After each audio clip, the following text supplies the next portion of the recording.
This is an unbelievable incident, but a lot of people have confirmed it. A lot of people are traveling from all over the world to come see things for themselves. If you are Catholic, maybe you will understand, but I found this very difficult and hard to believe that is true. This is very surprising. Now to this surprising discovery that is defying the laws of science.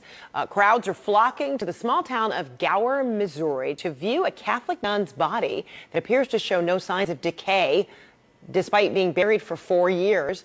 The body of Sister Wilhelmina Lancaster, who died in 2019 at the age of 95, was exhumed from the monastery grounds so that she could be moved to her final resting place inside the chapel. But when her coffin was unearthed, this is what they found. Lancaster's body was apparently incorrupt, which in Catholic tradition means the body did not decay. CNN affiliate KMBC reports people have traveled from across the country to see for themselves. Powerful experience, very powerful. It's one of the most rare events in the whole of the United States. Not that old, but I've never heard of that in my life. Well, let me bring in Kelsey Wicks. She is the executive director for the ACI group and has written about this for the Catholic News Agency. Kelsey, good to see you. Thank you for having me. So walk us through exactly what this group of sisters found when they unearthed, the body. Well, it's really remarkable, Frederica. When I sat down with the abbess, she said, we began to exhume the body of our foundress to move her into the chapel. It's a long-standing custom in Catholic religious orders to have your founder or foundress in your chapel. And as they were exhuming her, there was a crack in the coffin. And so she took a flashlight, looked in, and she goes, "I think I saw a foot." And she said, "I couldn't have seen a foot." At this point in the game, there should be a great deal of decomposition. They were expecting to find skeletal remains. And instead, they found an intact body. So she said to her sisters, "I found a foot." And they all cheered, knowing, of course, what this potentially means in Catholic tradition. And so you actually went as well, right? You went to see for yourself. And you and a whole lot of people can see for themselves because she is out in the open. And what did you experience? I mean, it was remarkable, the level of detail. Even the branding of her sock was still visible. The veil of her habit was made of the same material as the interior lining of the coffin, and that had decayed while the veil had not. There was no smell of putrid or decay or anything of this. It was just simply looked as though she had been dead for a day. Wow. It was really remarkable. And so help people understand, in the terms of Catholicism, what is incorruptible? What does it mean? Does she seem to demonstrate everything that it embodies? There does need to be a thorough investigation to make sure that this is a case of an incorrupt body.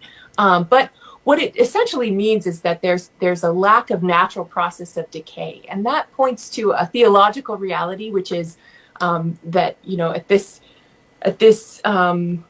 at the end of this life, there is something more. And so people who demonstrate extraordinary levels of holiness within Catholicism often found to have these incorrupt bodies, which suggests that there's some level of closeness to the future resurrection that they might have. Is there anything more you can tell us about who Sister Wilhelmina Lancaster was? Yeah, she was 95 when she died. She lived 75 years in religious life under the vows of poverty, chastity, and obedience, which is its own miracle. And at the age of 70, she founded this congregation of Benedictine sisters. They're known for their chart-topping Gregorian chant albums, but they've also now become known for the body of this woman in an unnatural state of decay and who is giving hope to Catholics and non-Catholics around the country that maybe God is active. Wow. So what comes next for Sister Wilhelmina? I mean, what will the process look like to determine if she, in fact, is an incorruptible? What does it take to ultimately be declared a saint? Well, first on the level of incorruptibility, it doesn't necessarily demonstrate the holiness of her life, although it could be a sign of it. So in order for her to be canonized, she'll have to go through a process that will begin after the 5th year of her death, that will go through all of her writings, her virtues, her life, to see if there's anything in there that is contradictory to the Christian way.